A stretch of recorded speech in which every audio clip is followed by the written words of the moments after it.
back to Shakedown Shan. I know it's been a little while. It's been a crazy, crazy summer. We live in Saratoga.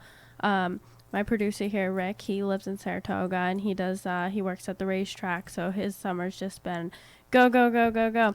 Yes. And then where I work, we service a lot of the people that bring their horses in for the racetrack, and a lot of people that fly in privately to the airport over here in Saratoga, and we get them going and everything. And we had a very busy weekend for Travers Weekend.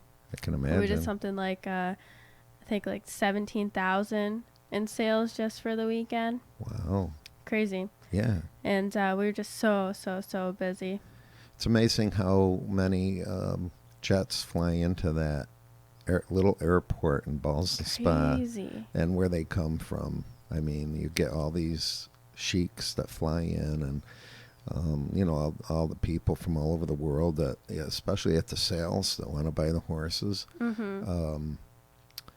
The horse that came in second in the Travers, they paid $3 million for that horse at the sales. I mean, there was some big money. Lots of big money. Did you go to the sales? Nope. No? Nope. Okay. They have them at Fezzik, tipped in there on East Avenue. I think they sold a horse for almost $2 million. A baby horse. I mean, these are like little horses that a lot of money spent. Yeah, lots of money spent. So busy weekend, busy summer. I've been doing a lot of stuff with the Cub Scouts. We stayed overnight on a battleship in Massachusetts. That was fun. That's interesting. Neat. It was the USS Massachusetts. Neat. Yep. She was in like 37 conflicts or battles or something like that, and like 4 or 5 different wars. I know she was in World War II, Vietnam War, the Korean conflict. She was in Pearl Harbor when that was going on. It was really, really neat to see that part. It's part of history. So yeah. We stayed overnight on it in the Navy bunks. Oh, wow. Yeah. Are they still small? Yeah, they're super, super small, and they're like stacked 4 high. Yeah. Yep. And there's like no room to even sit up. No, I know. I always thought it was built for short people. You get on the clipper ships and Mystic, and you wonder how they slept in those things. But yeah, tight spaces everywhere. Yeah, I hear you're a soccer mom now, huh? Yeah, so now Noah's starting soccer today. Yeah. So he's at practice right now. And he'll be doing practices twice a week and games on Saturdays. And yeah. Now it starts. Yep, now it starts. Cub Scouts, soccer, fun, on the run all the time. So today's going to be a little bit of a shorter episode just because our crazy schedules. And I have a few good things here for you. And it's great to be back. And as soon as all this craziness dies down, we will be back on a regular basis like we were before. And so this first thing I have here is from Reason.com. I'm sure a lot of you in the libertarian world know about Reason Magazine. A lot of great short little articles. And so this is on the new farming bill, and it's titled, "The New Farm Bill is Going to Suck Just Like the Last One, and the one before that, and the one before that." And I'm sure you guys are familiar with the fact that we subsidize farmers a lot in this country, and it started back, I think, in the Dust Bowl, around that time. I could be wrong. Someone fact check me, but probably did. I want to that was get a bad time. Censored off Facebook for misinformation. But anyway, we had to really boom the farmers, and so of course the government's answer to that was, oh, let's subsidize them. And so anyway, here we are, blah, blah, blah, blah, blah. All right. So the Farm Bill is currently winding its way through Congress. Members of a joint House-Senate conference committee are beginning work to redo this House and Senate versions of the bill before bringing the finished product to a vote by the end of September. However, the finished product turns out Whether a perfect marriage or one that nods more to the House or Senate version, this year's farm bill will suck, just like the last one and the one before that and the one before that. There was hope, thanks to bipartisan support, that Congress would cap farm subsidies in the form of taxpayer-subsidized crop insurance paid to many of America's wealthiest farmers. As I am lamented earlier this year, those hopes were already on life support. Now they're dead. An unusual coalition of libertarians, free marketers, and environmentalists hoped this farm bill cycle would be the one to rein in subsidies for wealthy farmers, Politico reported this week. Despite good efforts, the coalition's efforts were for naught. It's worth nothing. It's worth noting, though, that libertarians, free marketers, including libertarians, and environmentalists banding together to fight farm bills that suck isn't the least bit unusual. These groups work together to fight back against wasteful farm bill excess every 5 years, as I've noted many times, including in this 2012 column in my recent book, Biting the Hand That Feeds Us. Who was this by? You know, I have to interject something you were correct about. The Dust Bowl. It was started in 1933 by FDR. Our favorite socialist president. Yes, really. FDR, he was great.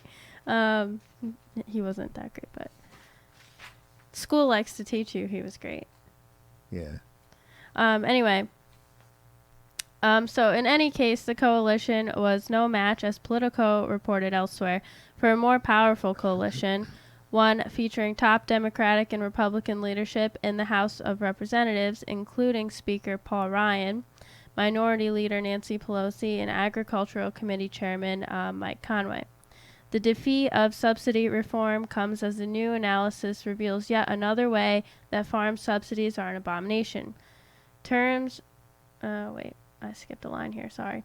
The analysis, published this week by the Daily Yonder, a rural news site, reveals that 8 of the top 10 congressional districts for farm subsidies, in terms of dollars per year, are represented in Congress by members of the Party of Fiscal Restraint. Top among the group is the statewide district of North Dakota, Representative Kevin Kramer.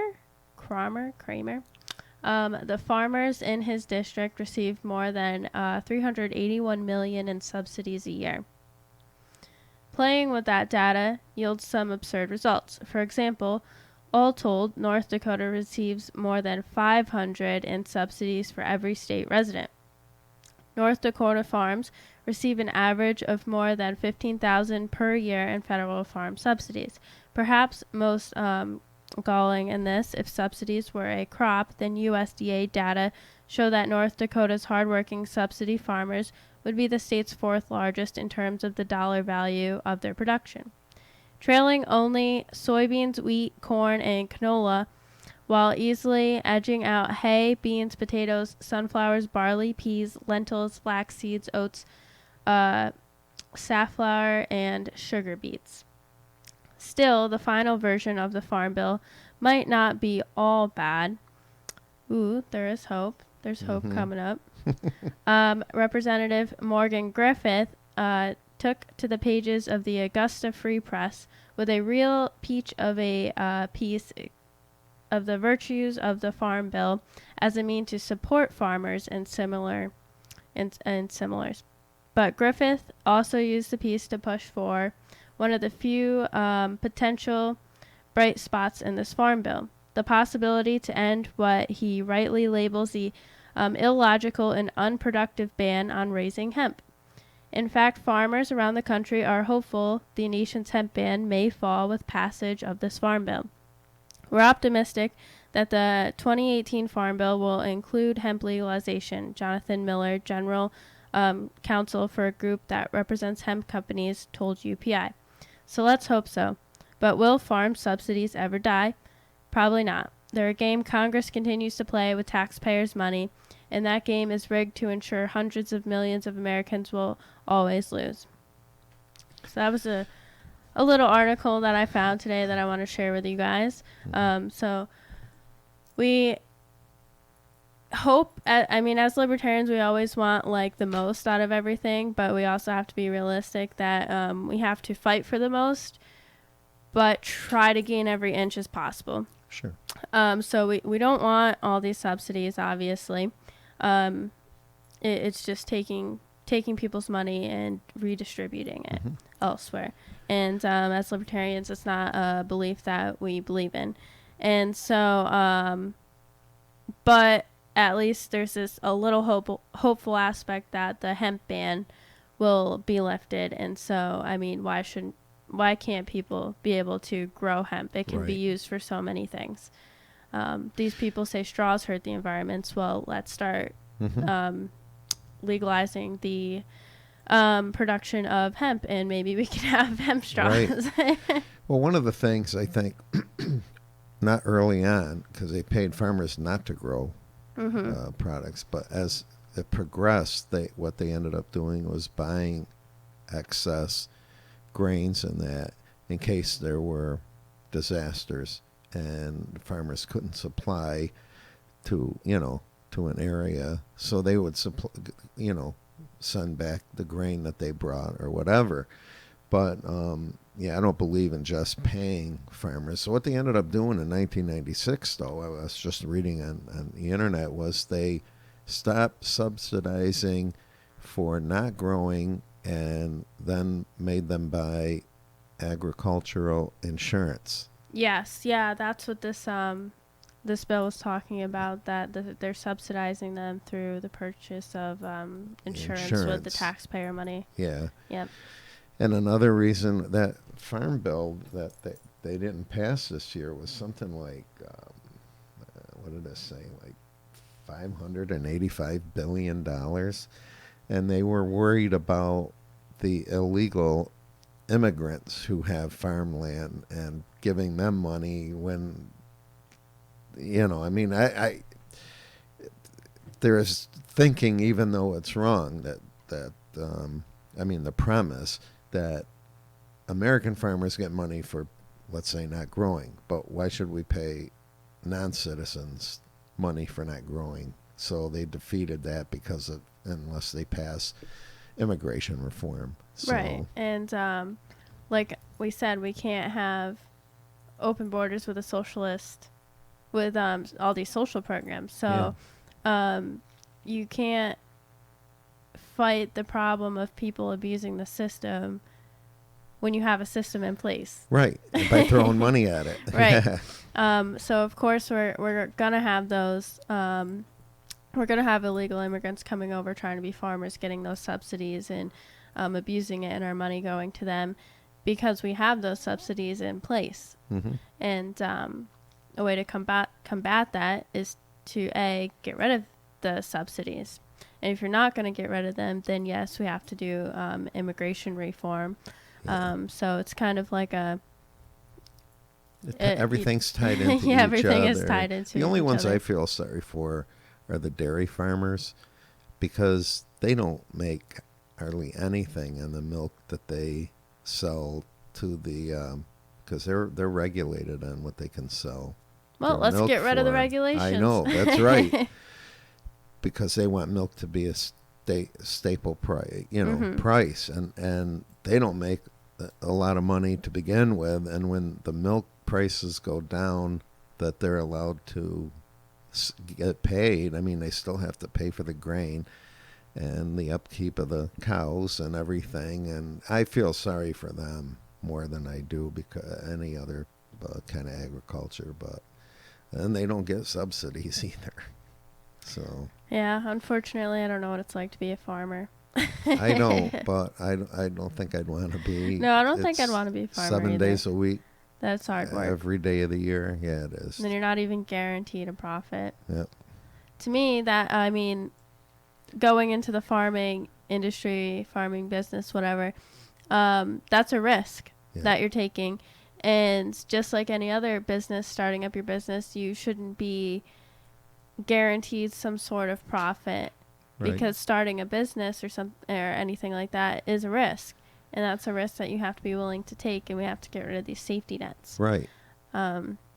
I think, what is it, 62% of businesses fail within the first 5 years or something like that's that. the 5-year period that you can. And so I look at farming as some sort of business. I mean, you're producing something, and you're providing a service to people by producing that food. And so I don't think we should have safety net for them, just like I don't think we should have safety net for people starting up businesses. I think we should make it easier for them by cutting out regulations and all that good stuff, and that provides a little less risk.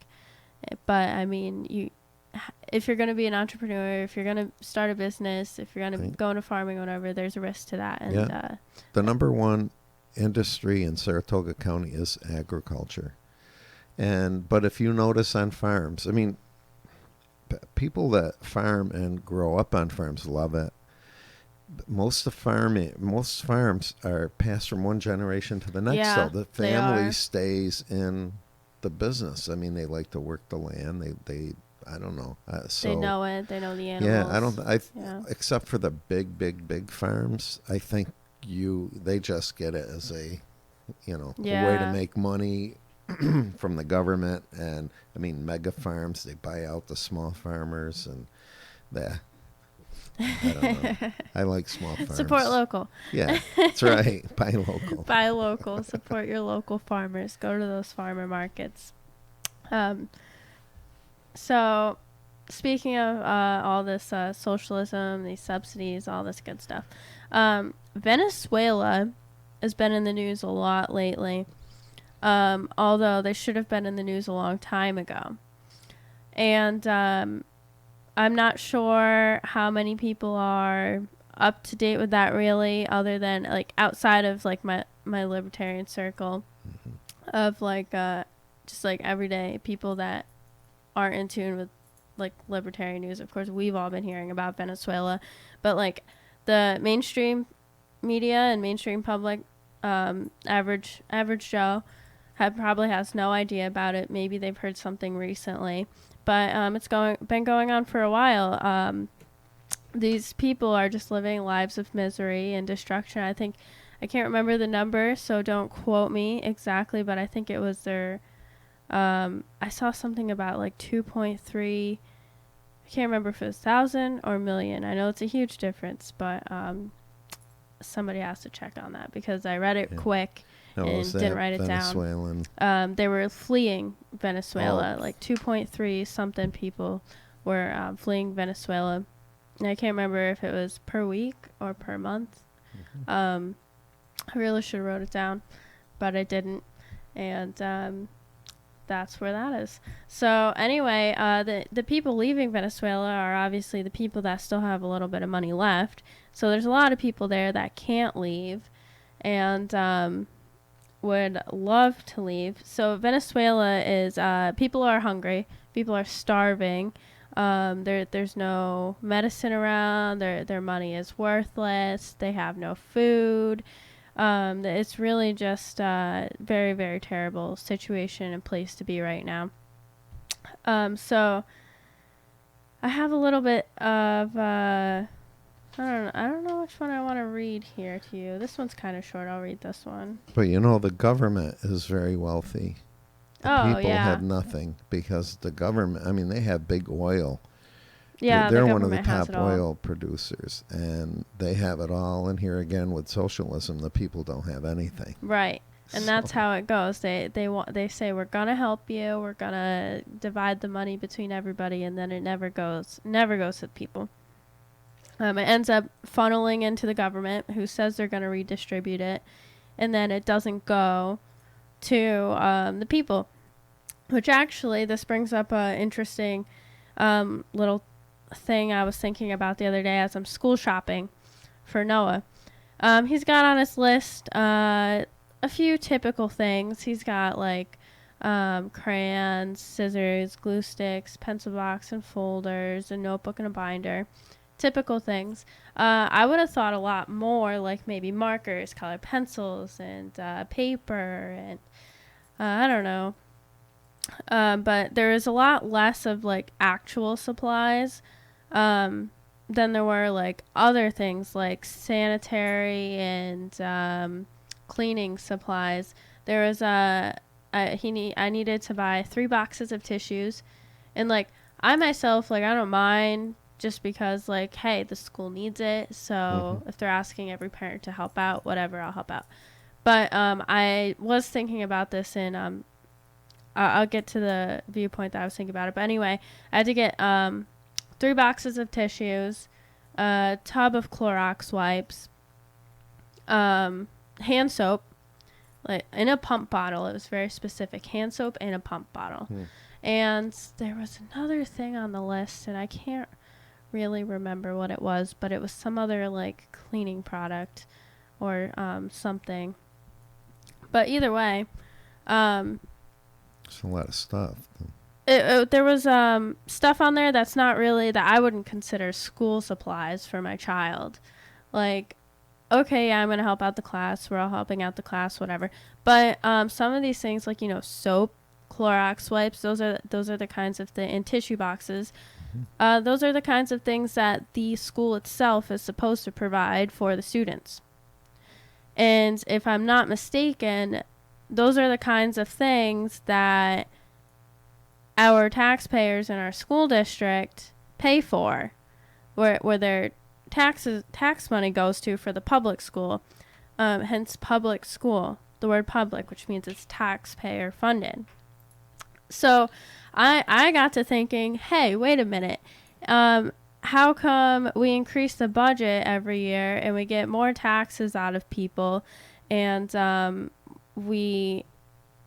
you say that this money is going towards the school and the stuff that the school needs, but how come I get the school supply list and I'm purchasing the stuff that my money is supposed to be going to? Right, your tax money. So am I paying for this twice?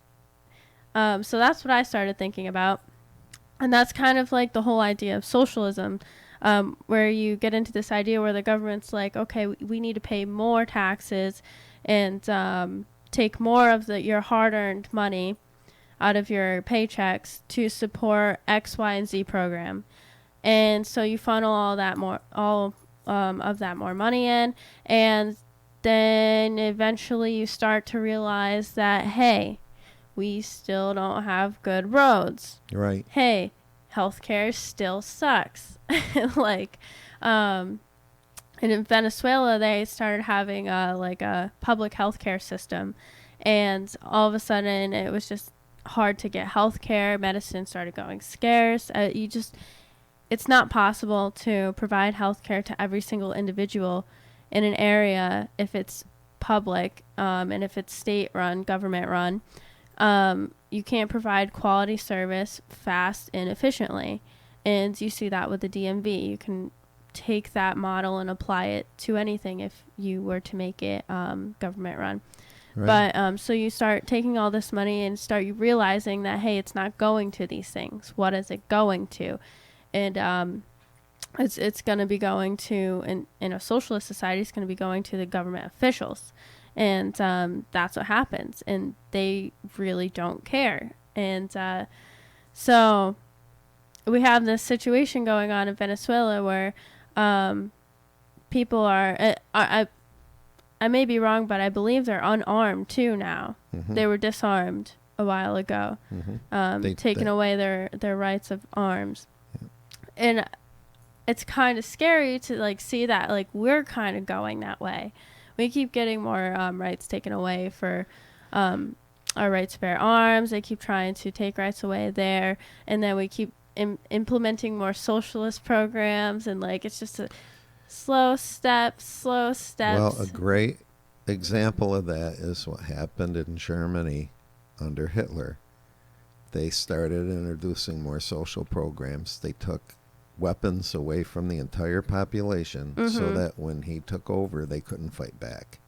Right. And so I don't understand, like, the old saying, history repeats itself. Yeah. So why aren't we looking at these things and deciding, hey, maybe we should do something different? This clearly didn't work in like 6 other places. But politicians make money. They make money off of it. They think they can make more money. That's why history repeats itself, because they don't really want to do what happened. They think they can make more money off of it themselves. Hey, I just want to give you a figure that you did cite correctly. In 1915, 44,615 people left Venezuela. In 2017, it grew to 470,000. And so far in 2018, it's over 1 million. I mean, and we're only into the 8th month of the year. Right. So yeah. it's pretty much tripled since last year. Yeah, I was thinking it said in the millions, and I just wasn't really sure. Yeah. But that it's crazy if you're having that amount of people fleeing a certain place. There's clearly something wrong. I mean, we look at New York, the amount of people fleeing New York, because New York is such a terrible place to be. And California. And California. And I know Larry Sharp was talking about that just so many people are leaving New York, so many people that could really help change things. Sure. They want it to be different. And then that just leaves the people that want it to stay the same. Yeah, I know. So it's so hard people to that change. want to control the other people. Right. You know, yeah, and guess where the people from Venezuela are going to? They have this article, Colombia. Yeah, so now they're going to a drug-ridden, and then they'll probably end up in the drug, there'll be drug mules or whatever for Colombians. I mean, that's one country I would want to stay away from. Yeah, you know. But, you talked about the taxes, though. Like you had to buy school supplies. We don't realize that there's progressive taxes. Right. And you gave a really good example on that. And here's another one. Now, you buy a car, a brand new car, and you're paying, let's say, 7% tax. You pay 7% of the total of that car. Mm-hmm. If it's, let's say, $30,000, just, So you go to sell it in 2 years, and you sell it for $24,000. Somebody has to pay 7% on that $24,000 when it was paid for. When that tax was already paid. Before. Yeah. So that, these progressive taxes that they put on, people don't really think about them. I mean, you think about, I have to pay sales tax. Well, the sales tax is already paid on that whole amount of money on the car. So if that car sold like 5 times, tax is paid 5 times on that car, and when they've already been paid. So there's a lot of things like that, just like you said, about the supplies from the school. We have all these progressive taxes that people don't think anything about. Yeah, and they just keep getting raised and raised every year. And so I really don't see an improvement in the school system, because why every year am I having to buy more and more stuff that the school's supposed to provide the teachers with? And it's not the teachers' fault. I absolutely don't like when I see parents complaining about, these teachers ask too much of us. We have to buy all their expo markers. Well, their school's not providing them with the budget to have have what they need.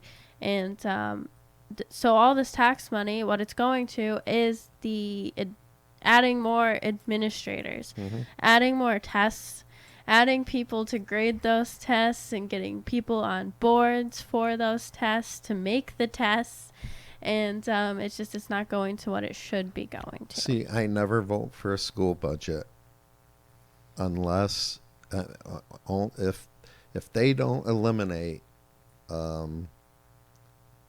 administrators' jobs, 1, 2, or 3, I don't vote yes on the budget. Mm-hmm. Because that's where you have to cut. And the first thing they do if a budget doesn't pass and they have to have another vote is, well, we're going to eliminate music. We're going to eliminate some of the sports. It's always the kids that get hurt.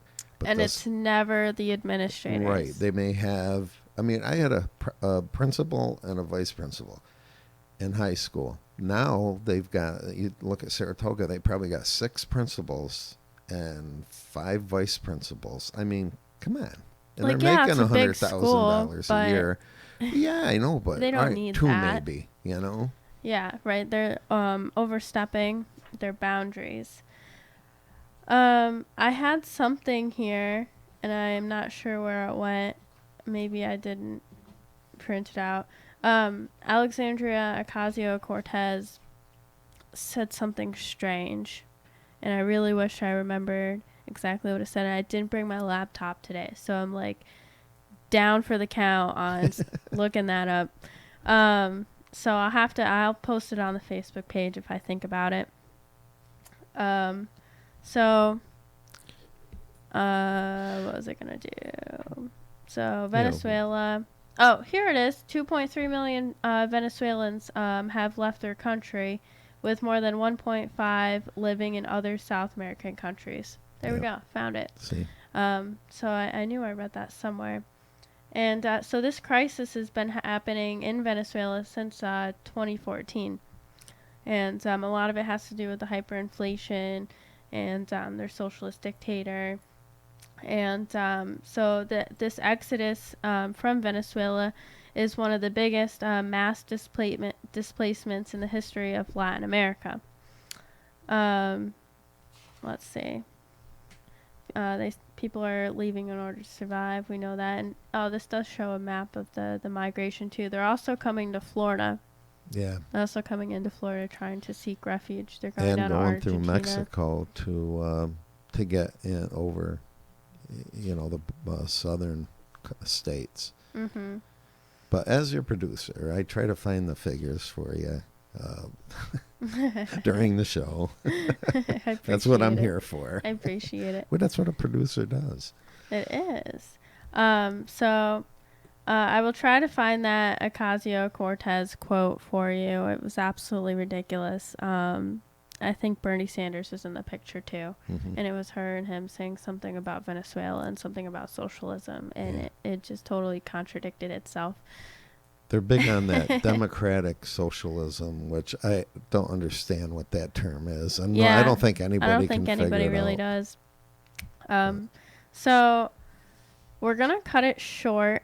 And so next time we'll talk about Alex Jones and other alt-right and conservative voices being banned and punished for what they're saying on social media platforms, which a little bit of input. Social media is their own companies. They can decide what to do, what they want on there. B, I don't think it's right, but I mean they have a right, but we'll get into that. Okay. And then I also wanted to talk about Omarosa and the tapes. So that's going to be a good piece for next time. Maybe more will come out, and we'll have some more to talk about Omarosa. Well, we'll be back weekly starting next week. Yep. Yeah, starting next week. We'll be back weekly on our regular weekly schedule. And thank goodness the track is over. That puts a crimp in a lot of people's lives. And yeah, I think that's all. So thanks for tuning in. And